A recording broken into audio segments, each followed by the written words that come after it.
करुणापुर गांव में रहने वाली शारदा, जो कि खाना पकाने में कौशल थी, अपने पति रमेश और बेटे को दिल से खाना पका के खिलाती है।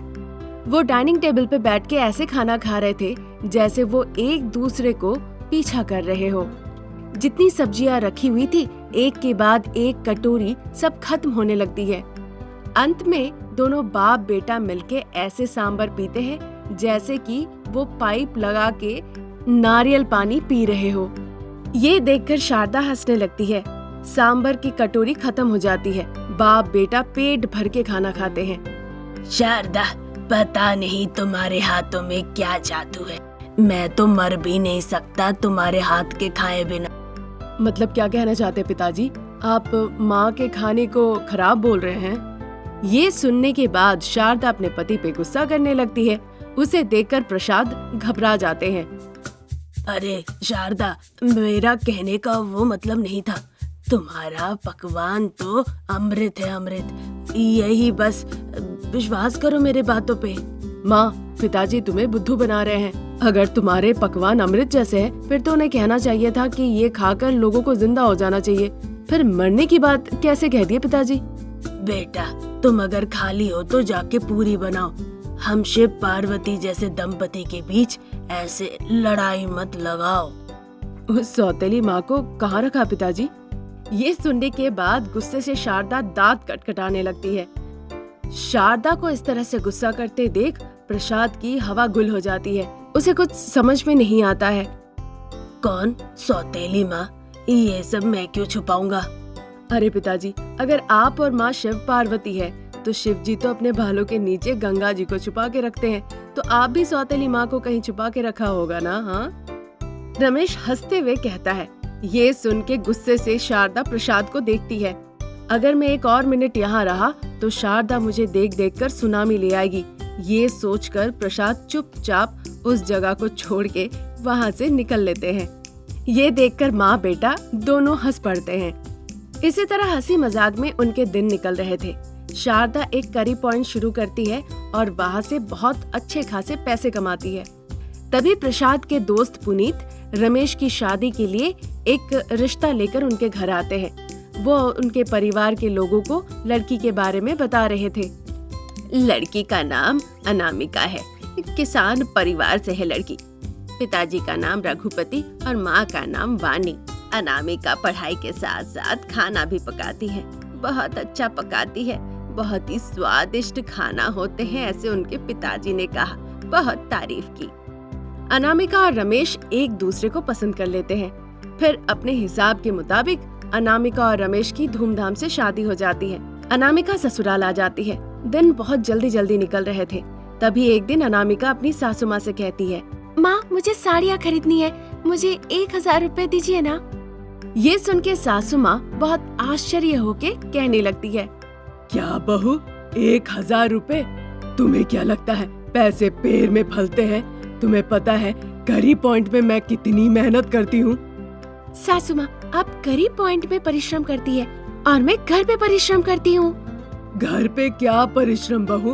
टीवी देखती हो, समय पे सोती हो, फिर उठ के चाय पीती हो। अगर इसे तुम काम कहती हो, फिर मैं जो करती हूँ उसे तुम क्या कहोगी?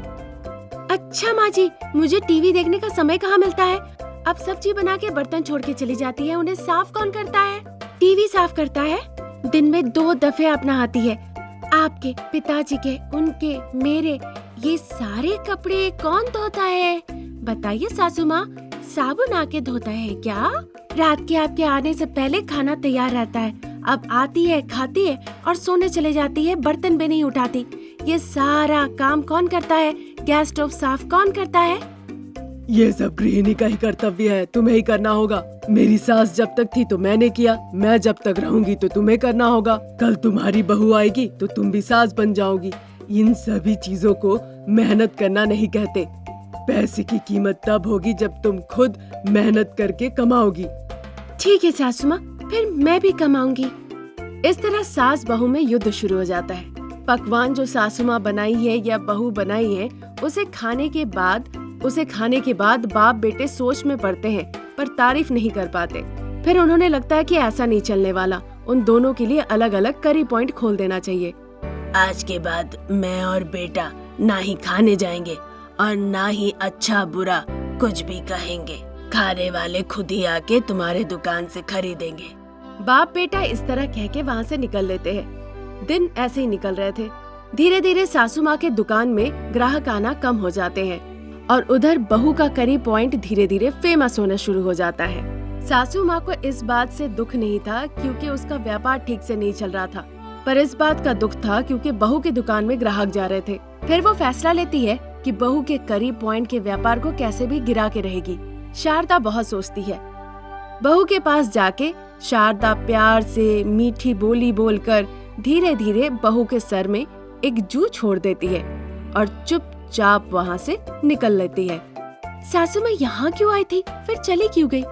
हो सकता है कि ग्राहक नहीं आ रहे हैं तो व्यापार ठीक से नहीं चल रहा है, इसीलिए इधर उधर घूम रही है। इस तरह वो खुद से बातें करती है। फिर अचानक सर खुजलाता है।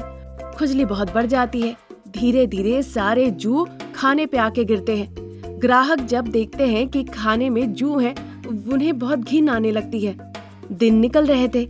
ये सब होने के बाद सासू माँ फिर से ताजा ताजा कहकर करी पॉइंट का व्यापार चलाने लगती है। जू नहीं, ताजी ताजी सब्जियाँ, आइए आइए।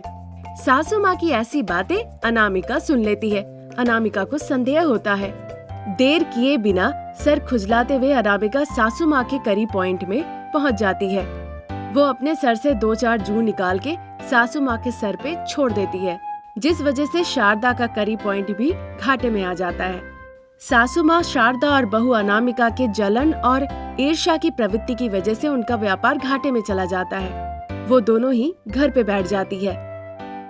डियर फ्रेंड्स, बालों से जू कैसे निकालते हैं? अगर आपको पता है तो कमेंट सेक्शन में जरूर बताइएगा। रामपुर गांव में शारदा और अनामिका सास बहू रहा करती थी। शारदा को पूजा पाठ करना बहुत पसंद था, इसीलिए जब भी कोई त्योहार आता था वो सभी लोगों को बुलाया करते थे उनके साथ पूजा पाठ करने के लिए। अनामिका को पूजा पाठ कुछ खास पसंद नहीं थी, इसीलिए सासू माँ की इस पागलपन की वजह से उसे बहुत भुगतना पड़ता था। अपने पति से इस बारे में कहने के बावजूद कोई फायदा नहीं हुआ। तब एक दिन अनामिका कहती है, अजी मुझे आपसे कुछ खास बात करनी है। इतनी रात को तुम क्या बात करोगी? मुझे शांति से सोने दो। इस वक्त के अलावा आप तो मिलते ही नहीं मुझे। आप ही बताइए, सुबह से उठने के बाद से हमेशा आप काम के सिलसिले से बाहर ही रहते हैं। 10 मिनट के लिए भी कभी मुझसे आप बात नहीं करते हैं। कम से कम अभी तो मेरी बात सुन लीजिए ना। ठीक है, जो कहना है कहो। चाहे कोई भी त्योहार क्यों ना हो, तुम लोग मुझे कभी भी मेरे मायके नहीं जाने देते। हर औरत को मन करता मायके में भी त्योहार मनाने का, पर तुम्हारी माँ पूजा कह के मुझे हमेशा यहीं पे रोक लेती है। तो क्या मेरी माँ तुम्हें परेशान करती है? तुम हमेशा माँ के बारे में कुछ न कुछ शिकायत करती रहती हो। तुम्हें क्या लगता है ये मजाक है? कम से कम वो तुम्हारा भलाई सोचती है, पर वो गलत है। तुम बस यही कह के हल्ला करती हो। अजी अब मैं क्या कहूँ? एक बार के लिए कम से कम आप मुझे मेरे मायके भेज दीजिए ना। विनायक चतुर्थी होने में और 3 दिन बचे हैं। मैं इस बार अपने मायके में यह त्योहार मनाना चाहती हूँ। इस बार के लिए कम से कम इस त्योहार के लिए मुझे वहाँ जाने दीजिए। यहाँ मेरी बात नहीं चलने वाली। अगर तुम्हें मायके जाना ही है तो माँ से इजाजत लेनी होगी। अरे मैं सासू माँ से नहीं पूछूंगी, आप ही जाके पूछिए। ठीक है, कल सुबह माँ से एक बार मैं पूछूंगा। अगर माँ कही कि तुम जा सकती हो तभी तुम जाओगी, ठीक है ना? ठीक है जी। अगले दिन सुबह उत्साह के मारे अनामिका जल्दी नींद से उठ जाती है और अपने पति के पास जाती है। रमेश उस वक्त नाश्ता कर रहा था। उसके सामने बैठ के शारदा भी नाश्ता कर रही थी। माँ, मुझे तुमसे एक बात कहनी है। क्या बात बेटा? अनामिका गणेश चतुर्थी के उपलक्ष्य पर अपना मायके जाना चाहती है। तुम कहोगी तो मैं उसे छोड़ आऊंगा। क्या बात कर रहे हो? इस बार 9 दिन के लिए उसे उपवास करना होगा, प्रार्थना करनी होगी। मेरी उम्र हो गई है, अब मैं उपवास नहीं कर सकती, पर मैं उसे उपवास करा के पूजा पाठ बहुत अच्छे से कराना चाहती हूँ। पर तुम लोग ऐसी बातें कर रहे हो। क्या अनामिका, तुम ऐसा करोगी? पूजा का नाम सुन के ही तुम दूर भागने लगती हो। कितनी बार मुझे कहना होगा? मेरी बात सुनो। हम सब चाहते हैं कि तुम जल्द से जल्द गर्भवती हो जाओ। ईश्वर की प्रार्थना करोगी तो सब भला होगा। इसीलिए फिलहाल मायके जाने की बात छोड़ दो। इस तरह शारदा अनामिका से कहती है और वहाँ से चली जाती है। उस रात अनामिका बहुत ज्यादा दुखी थी। इस बात के लिए रमेश अपनी पत्नी को समझाने की कोशिश करता है, अब मैं क्या कर सकता हूँ अनामिका, माँ जो कहेगी वही करूँगा ना। मैं 9 दिनों के लिए कैसे उपवास रखूं? मुझसे नहीं होगा। बस सासू माँ मेरे साथ ऐसा ही करती है। जब से मैं शादी होके यहाँ पे आई हूँ, पूजा के नाम से मुझे ऐसे ही करा रही है। मुझसे नहीं हो पा रहा है अब। अनामिका की ऐसी बातें सुन के रमेश अनामिका को अपने करीब ले आता है और फिर उसके आंसू पोंछता है। माँ के सामने उपवास का नाटक कर लेना, मैं तुम्हारे लिए खाना ले आऊंगा, चुपके चुपके तुम खा लेना, ठीक है ना? ईश्वर को हम प्रसाद में इमली, चावल, खीर, खिचड़ी क्या कुछ नहीं देते, पर मैं कुछ भी नहीं खा सकती। उपवास के नाम पर वो मुझे कुछ भी खाने नहीं देती। तुम्हारी बातें कैसे सच हो पाएगा? ये सब सोचने की जरूरत नहीं, मैं सब संभाल लूंगा, तुम सो जाओ। उस रात रमेश और अनामिका काफी देर तक बातचीत करते हैं। अगले दिन सुबह सुबह अनामिका के घर के सामने विनायक की एक बड़ी सी मूर्ति रखी जाती है। शारदा बहुत उत्साहित हो जाती है। रमेश सब कुछ का बंदोबस्त करता है। पूजा शुरू हो जाती है। बहुत लोग वहाँ पूजा के लिए आते भी हैं। सभी लोग गणेश जी के सामने में बैठ जाएं, मैं मंत्र पढ़ना शुरू करता हूँ। शारदा जी आप चावल छिड़कते रहिए। अरे पंडित जी, मैं नहीं बैठूंगी, इस बार मेरी बहू बैठेगी। इस बार उसी ने उपवास रखा है, वो 9 दिन का उपवास करना चाहती है और पूजा करना चाहती है, आप आशीर्वाद दीजिए। बहुत बढ़िया, आओ बैठो बेटा। मैं जब मंत्र पढ़ूंगा तुम बहुत ध्यान लगा के बस ईश्वर का नाम लेते रहना। ठीक है पंडित जी। ओम शुक्लाम वर्धनम विष्णु चतुर्भुजा। इस तरह पंडित जी मंत्र पढ़ने लगे। अनामिका हल्दी चावल छिड़कती रही। 1 घंटे के बाद अनामिका को बहुत जोरों की भूख लग जाती है। बहुत दुखी होकर अनामिका अपने पति के तरफ देखती है। रमेश को तभी एक तरकीब आती है। किचन से कुछ आवाजें आ रही है, ऐसा कह के वो अनामिका को देखने के लिए भेजता है। अनामिका किचन में जाती है और जो भी प्रसाद रखे थे वो सब खा लेती है। फिर वहाँ से जल्दी से आके वो पूजा में बैठ जाती है। पंडित जी, मुझे आपके मंत्र सुनाई नहीं दे रहे हैं, जरा तेज बोलिए। हाँ सासू माँ, मुझे भी ठीक से सुनाई नहीं दे रही है। अगले दिन भी अनामिका और रमेश मिलके यही चाल चलते हैं। हर दिन किचन से कुछ आवाज आ रही है ये देखने के बहाने जाकर अनामिका अच्छे से खाना खा के आती थी। हर दिन घर का सारा खाना खत्म हो जा रहा था। इस तरह प्रसाद गायब होते देख शारदा को थोड़ा संदेह होता है। आखिरकार नवरात्रा का दिन आ गया। आज मैं देखूंगी प्रसाद कैसे गायब होते हैं। मैंने प्रसाद में मिर्च पाउडर मिला दिया है, बहुत ज्यादा मिलाया है। अब मैं देखूंगी क्या होता है। शारदा वहाँ से चली जाती है और जाके पूजा में बैठ जाती है।